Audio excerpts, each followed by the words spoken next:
Hello friends, this is Durga again from Technology Mentor / ITversity, and in this video I will show you how to I will try to demonstrate you how to use compression as part of our MapReduce programs. So for that I will just try to create another driver off of our earlier driver which we used to develop, which we have developed to get top the stocks by volume per day, and I'm pasting in the same package.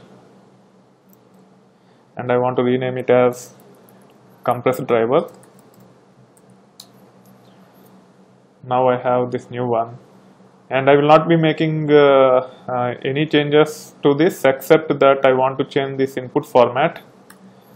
I will explain why I am doing this. Earlier we are using combined text input format because we have too many small files in our input data. Now we will be using compressed files, and as compression rate can be pretty high, instead of compressing too many small files, we will consolidate all the small files for every year into smaller one, and into one consolidated file, and then we will zip that consolidated file, and we will use that data as part of demonstrating our application for compression. For that I am going on to the cluster.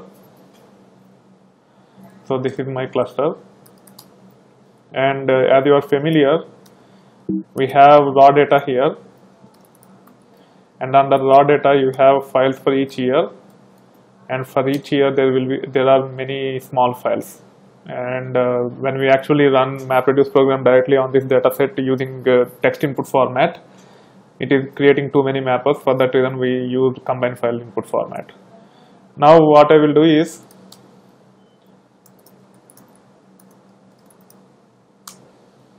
I am removing that's fine. Let me copy it back. So SCP, so I copied data back and I am logging in again.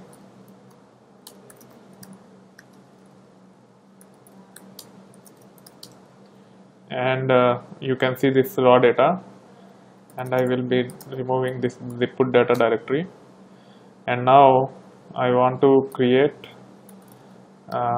mkdir zipped data, and then let me create multiple files here. So I'm actually doing cp-rf raw data to zip data, so all the directories will be created there, and now I am actually building my data set to demonstrate properly. So under zipped data we have nysc_2009, and we have bunch of CSVs, and I want to redirect to nysc_2009.csv. so this will be a consolidated file. So I would like to do it for each and every year. We have 6 years, 10, and also I have to give the path here, zipped data nysc_2010, or let me save it locally, save it here itself, and then I want to save it to 11,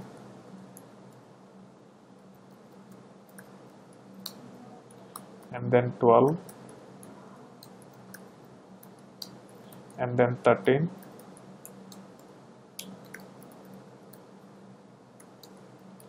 and then 14. So now we have the consolidated files here, and now I would like to delete all the files, all the CSV files under the target directories. SS, oh no, I have to do -f. Okay, now I want to move nysc2009.csv to zipped data nysc_2009, and then 10 to 10. So let me move. So now I have the files under zipped data, and I can see that the CSV files are there. So let me gzip them,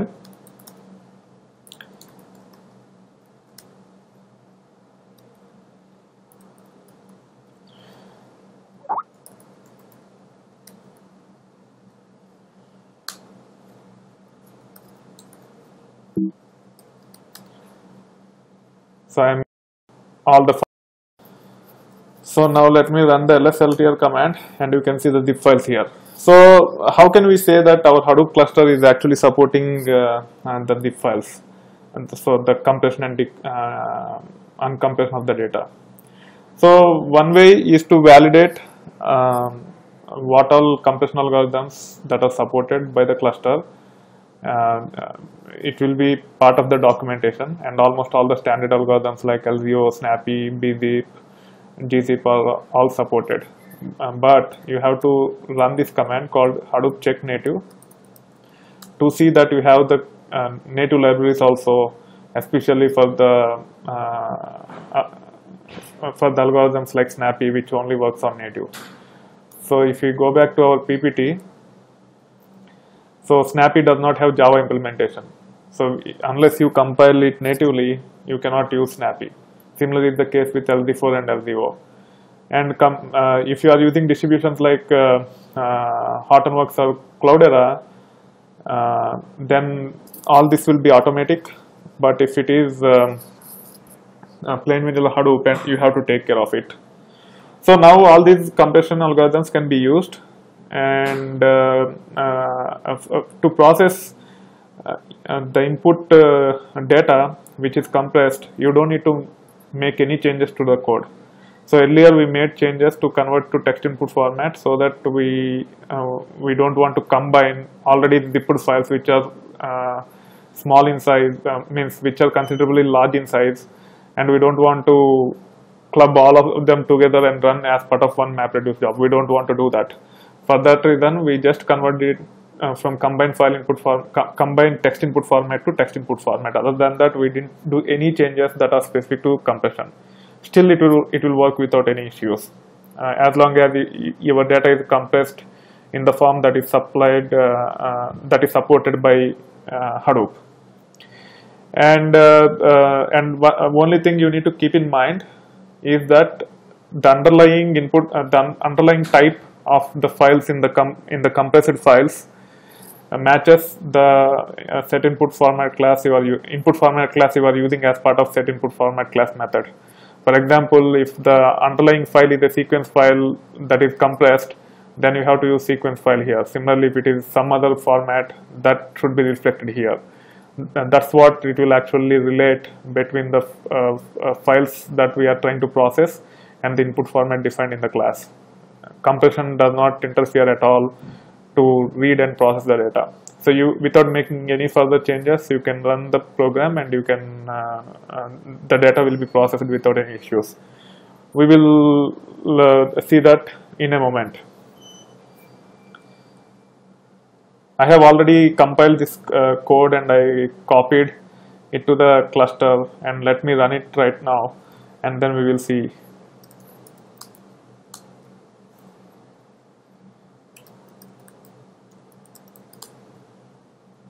So again, I am invoking the same jar file, but with the compressed driver as the class name, and the directory path is zipped data in this case, and here I am using pattern to only process 12 and 13 data, and then this is the output path where the data will be stored. Hit enter, and it will take a moment, and then we will review the output that is generated. Meanwhile, we will make the changes that are required to compress the output either of the MapReduce application or the intermediate files that will be generated as part of the MapReduce. So to compress the output that is generated as part of the MapReduce application, file output format actually have the method some methods called set compress output and set compressor class. So set compress output has to be set to true, so that you can actually compress the output.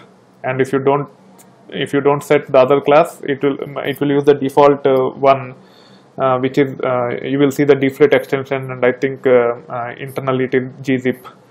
If you want to use other compression algorithms like Snappy, then you have to define that as part of the file output format method.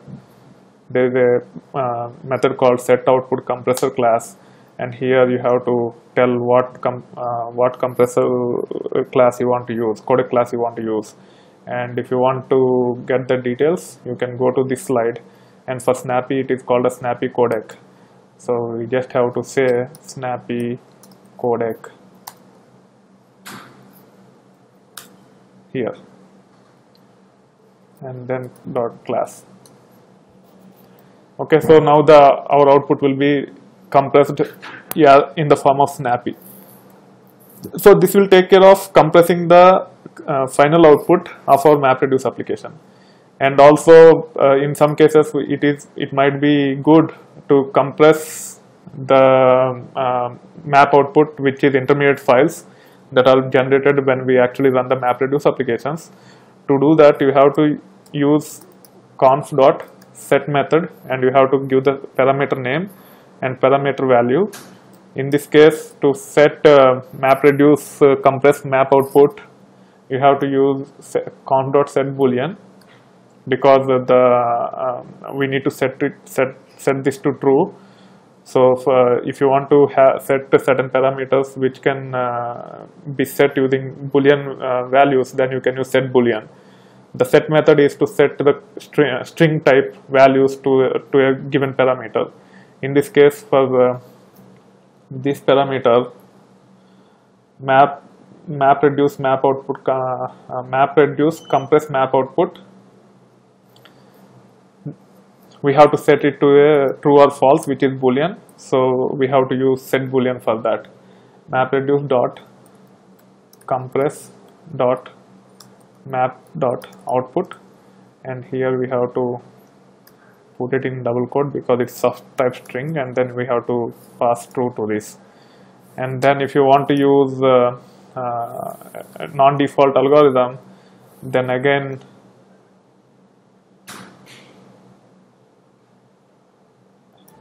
you can say that set class,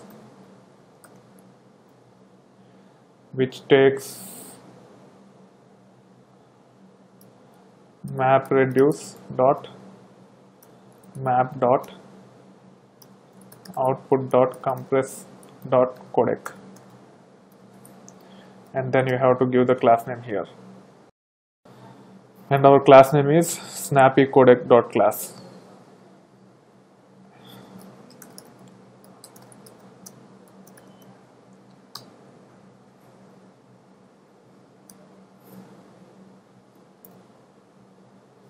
What happened to this conf dot?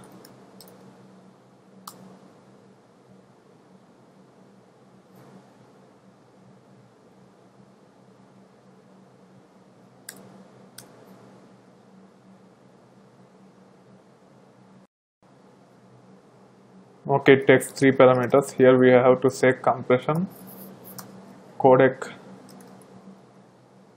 dot class.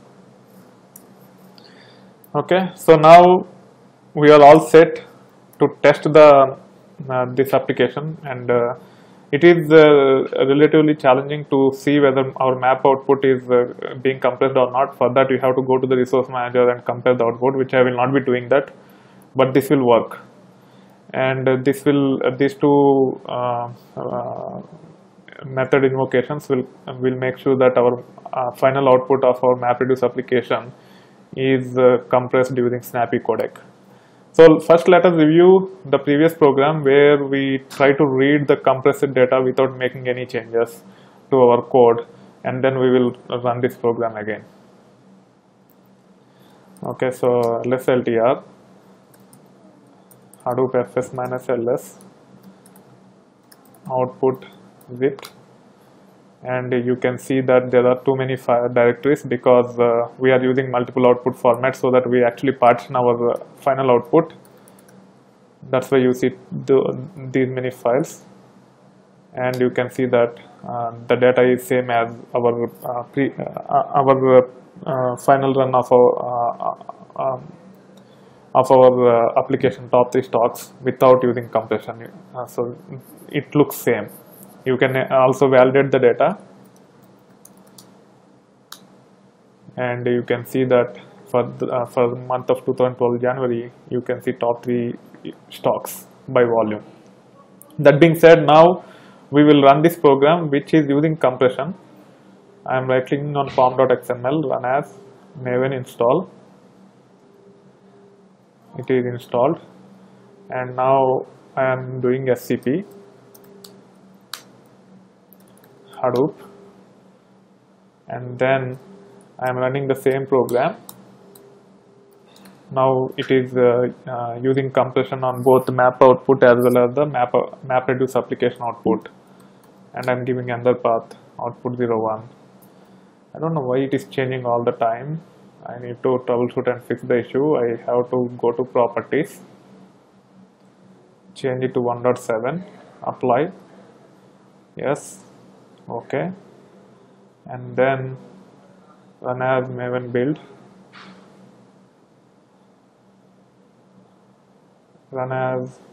build, eclipse clean. So again, it failed because there is a conflict between the version that is being used on my Hadoop cluster and the version that is being picked up by Eclipse. So I'm trying to reinstall, rebuild and redeploy everything using Maven. And then run as Maven install. And then I will be SCPing the file Hadoop, and then I will be running. I hope it will run without issues this time. Yeah. So it picked. It is being running using two mappers. The reason is we are trying to process only two directories, 2012 and 2013, because our Hadoop jar command takes three parameters. One is the base directory of our input path and the pattern which we want to filter, and then the final output, and then final parameter to store the output of our MapReduce application. So as we are only processing two directories, and those two directories have only two zip files, and we are using text input format to process our data, it created two mappers. Now it is done. It ran successfully, and now let us see Hadoop fs -ls 01. You can see as many directories as we have seen earlier, but the major difference is if you get into the directory and try to look at the files, they will be all snappy compressed. See, now you can see the extension .snappy because we have enabled compression to be used on our MapReduce application. The final output is compressed based upon the algorithm we are trying to use as part of file output format .set compress output to enable, and then output compressor class to use whatever class you want. So this is the way you can actually compress the data as part of the MapReduce application. And to consolidate, when it comes to compression, first you need to understand the difference between splittable and non-splittable compression. The major difference is that when it comes to non-splittable compression, mappers, only one mapper will try to process one file irrespective of the size of the file. Whereas when it comes to splittable compression, irrespective of the size of the file, mappers will be invoked based upon the block size, not on the file size. That's the major difference. And then you need to understand about codecs you have to use, about the native implementations and all those things. That being said, that's it about compression for now. And as part of the next topic, we will be talking about, we will be seeing about counters, which is very important, not only to do the sanity checks of your MapReduce applications, but also you can actually customize your counters to quantify the data quality issues in your MapReduce that is being processed using your MapReduce applications. That being said, I hope you are enjoying the content so far on my channel. If you have not subscribed yet, please do so. And if you like a particular video, please click on the like button. And if you want to post any comments or provide feedback, or ask any technical question, please leverage the comment section of the video. Thank you. Bye.